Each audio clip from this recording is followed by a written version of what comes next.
பொதுக்குழு நடத்துறதுக்கு விதி 13 படி மிக முக்கியமானது. 13 படி பொதுக்குழு நடத்த வேண்டும் என்று சொன்னால் நிறுவனருடைய ஒப்புதல் பெற வேண்டும் என்று சொல்லுகிறார். விதி 13 என்கிட்டே கையில் இருக்குது. விதி 13 படி ஒப்புதல் பெற வேண்டும் என்பது அல்ல, நிறுவனர் அழைக்கப்பட்டு அவரது வழிகாட்டுதலின் அடிப்படையில் கூட்டங்கள் நடத்தப்பட வேண்டும். நாங்கள் கடந்த ஆகஸ்ட் மாதம் 9ஆம் தேதி மகாபலிபுரத்தில் பொதுக்குழு நடத்துவதற்கான அறிவிப்பை வெளியிட்டோம். மருத்துவர் ஐயா அவர்களுக்கு நாங்கள் வெளிப்படையாகவே அறிவிப்பை வெளியிட்டோம். மின்னஞ்சல் மூலமாகவும் தபால் மூலமாகவும் மருத்துவர் ஐயா அவர்களுக்கு கூட்டம் நடப்பதை தெரிவித்தோம். அதற்கடுத்து நேரடியாக ஒரு நபரின் மூலமாக தைலாபுரம் தோட்டத்தில் அந்த கடிதம் என்பது கொடுக்கப்பட்டது. பொதுக்குழுவில் மருத்துவர் ஐயா அவர்களுக்காக ஒரு இருக்கை அங்கே அமைக்கப்பட்டது. அவர் வர வேண்டும், அவருடைய ஆலோசனை பெற வேண்டும் என்ற அடிப்படையில். ஆனால் பொதுக்குழுவிற்கு முன்பாகவோ பொதுக்குழு முடிந்த பிறகோ எனக்கு அப்படி ஒரு அழைப்பு அனுப்பப்படாமலேயே இந்த பொதுக்குழு நடத்தப்பட்டது என்று ஒரு நாள் கூட சொன்னதில்லை மருத்துவர் ஐயா அவர்கள். அவர் அப்படி சொல்ல மாட்டார், அவருக்கு நன்றாக தெரியும். ஆனால் அவருடைய ஒப்புதல் இல்லாமல் என்று மரியாதைக்குரிய ஜி.கே. மணி அவர்கள், எங்கே இந்த ஒப்புதல் என்பது இதுல இருக்குது? 25 ஆண்டுகளாக கட்சியினுடைய தலைவராக இருந்த பாட்டாளி மக்கள் கட்சியினுடைய நோக்கத்தை, கொள்கைகளை பல்வேறு தளங்களில் பேசியவர் இப்படி ஒரு அவதூறா, இப்படி ஒரு தவறான செய்தியை சொல்லலாமா? இது உங்களுடைய அரசியல், இவனுடைய வாழ்க்கைக்கு கண்ணியமானதா? இந்த கேள்வியை நான் தயவு செய்து அவரிடம் கேட்க ஆசைப்படுகிறேன். அவர் மீது எனக்கு பெரிய மரியாதை உண்டு எப்பொழுதுமே. ஆனால் இவர் சொல்லியிருக்கக்கூடிய செய்தி இந்த விதி 13க்கு எதிரானது என்று சொல்கிறார். அதற்கு அடுத்தது இன்னொரு மிக முக்கியமானது, பதவிக்காலம் முடிந்து விட்டால் தலைவர் பதவியினுடைய பதவி முடிந்துவிடும். இதுவும் அவர் தான் சொல்றார். நான் இந்த நேரத்தில் இதையும் நான் தெளிவுபடுத்த விரும்புகிறேன். 25 ஆண்டுகள் கட்சியினுடைய தலைவராக இருந்தவர் மரியாதைக்குரிய ஜி.கே. மணி அவர்கள் 2022ஆம் ஆண்டுதான் அவர் கௌரவ தலைவராக மாற்றப்பட்டு மரியாதைக்குரிய மருத்துவர் அன்புமணி ராமதாஸ் அவர்கள் தலைவராக பொறுப்பேற்றார். அதுவரையில் 3 ஆண்டுகளுக்கு ஒரு முறை அந்த காலம் முடிந்துவிட்டால் பதவி போய்விடும், மருத்துவர் ஐயாவிற்கு நேரடியாக சென்றுவிடும் என்று சொல்லக்கூடியவர் எத்தனை முறை தலைவருடைய பதவி காலங்கள் முடிந்தும் தொடர்ச்சியாக அவர் தலைவராகவே செயல்பட்டார். மறுக்க முடியுமா? எப்பொழுது 3 ஆண்டு முடிந்தவுடன் உடனடியாக அது மாறிவிடும், ஐயாவிற்கு சென்றுவிடும் என்று சொல்கிறேன். நான் சொல்றேன், இந்த பைலா நான் கையில் வச்சிருக்கேன். 3 ஆண்டுகள் முடிந்து விட்டால் அது மீண்டும் மருத்துவர் ஐயா நிறுவனருடைய கைக்கு சென்றுவிடும் என்று இந்த பைலாவில் எந்த இடத்துல இருக்கு? அதாவது தலைவர், செயலாளர், பொருளாளர் சாதாரணமாக 3 ஆண்டுகளுக்கு ஒரு முறை இயல்பாக கேஷுவலா நார்மலி ஒன்ஸ் இன் 3 இயர்ஸ் அது நடத்த முடியலன்னா அதற்கு அடுத்து நடத்தப்படுகின்ற காலம் வரை அவர் தலைவராக தொடர முடியும். இதுதான் விதி. தலைவர் ஜி.கே. மணி அவர்கள் இதே போன்று பல முறை இருந்தும் நடத்த முடியவில்லை, நான் தொடர்கிறேன் என்று வெறும் கடிதத்தை மட்டுமே தேர்தல் ஆணையத்திற்கு பல முறை அனுப்பியிருக்கிறார். அதில் என்றைக்குமே பிரச்சனை என்பது எழுந்ததில்லை. ஆனால் முடிந்தவுடன் போயிடுச்சுன்றார். முடிந்தவுடன் ஐயா அவர்களுக்கு மாறிவிட்டது, எனவே ஐயா அவர்கள் தலைவராக செயல்படுகிறார்.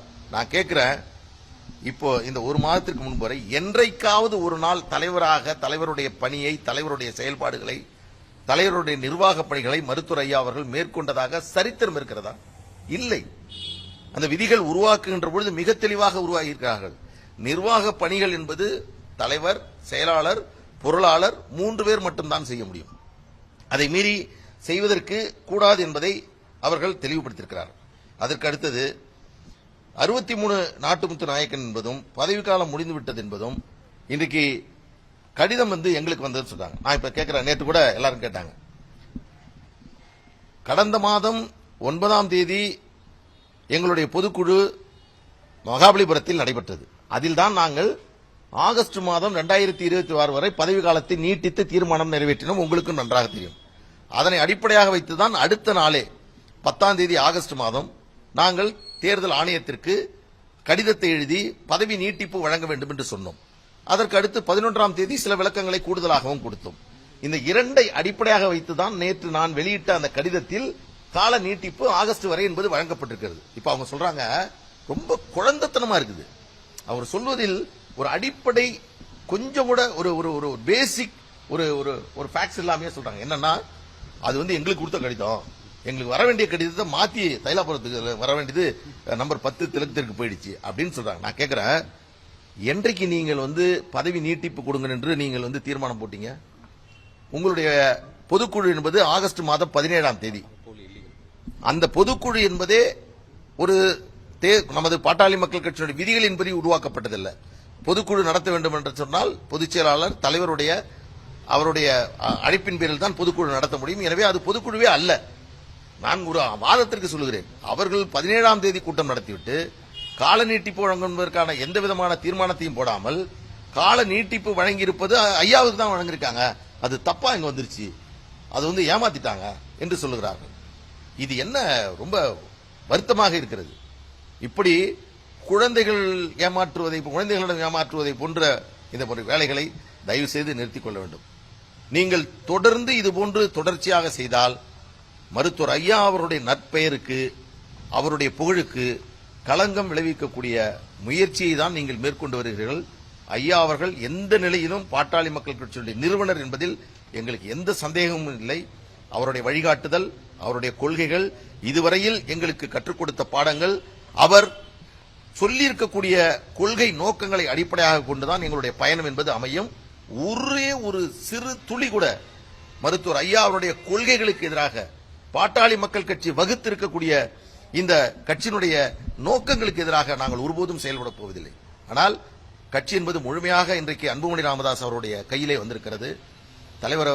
கௌரவ தலைவர் அவர்களே, மீண்டும் சொல்லுகிறேன், எந்த குற்றச்சாட்டை வேண்டுமானாலும் வைக்கக்கூடிய அதிகாரம் உங்களுக்கு இருக்கிறது. ஆனால் அதே வேளையில் அது ஒரு நியாயமான, உண்மையான, சரியான குற்றச்சாட்டாக இருக்க வேண்டும். நான் எதிர்பார்க்கிறேன். இன்னைக்கு நான் உங்கள்கிட்ட 4 கேள்விக்கு உங்கள்கிட்ட விளக்கம் சொல்லியிருக்கிறேன். இந்த விளக்கத்திற்கு நாளைக்கு நீங்க பேசுங்க. இல்ல பாலு சொன்னது தப்பு, இன்னைக்கே சொல்லியிருக்காரு, பாலு தப்பா சொல்றாரு, வக்கீல் பாலு இது மாதிரி உண்மைக்கு புறம்பானத செய்தியை சொல்றாருன்னு. ஒருபோதும் நாங்கள் அப்படி சொல்லுவோரல்ல. கடந்த கால இந்த மாதத்திலிருந்து தொடர்ச்சியா பல்வேறு விமர்சனங்கள் மருத்துவர் அன்புமணி ராமதாஸ் அவர்கள் அடுக்கடுக்கான விமர்சனங்கள் வைத்த போது கூட நிதானமாக இன்றைக்கு நாங்கள் இருக்கிறோம். எந்த நேரத்திலும் எங்களுடைய நிதானம் என்பதையும் எங்களுடைய பொறுமை என்பதையும் எங்களுடைய அந்த எந்த விதமான பதட்டமும் இல்லாமல் எங்களுடைய பயணம் தொடர வேண்டும் என்பதில் நாங்கள் தெளிவாக இருக்கிறோம். அருமை பாட்டாளி சொந்தங்களே, தமிழக மக்களே, அருமை பத்திரிகை தொலைக்காட்சி நண்பர்களே, உங்களை நாங்கள் அன்போடு கேட்டுக்கொள்வது என்று சொன்னால், கட்சியினுடைய தலைவராக அன்புமணி ராமதாஸ் அவர்கள் அங்கீகரிக்கப்பட்டிருக்கிறார். அவருடைய பதவி காலம் என்பது அடுத்த ஆண்டு வரை நீட்டிக்கப்பட்டிருக்கிறது.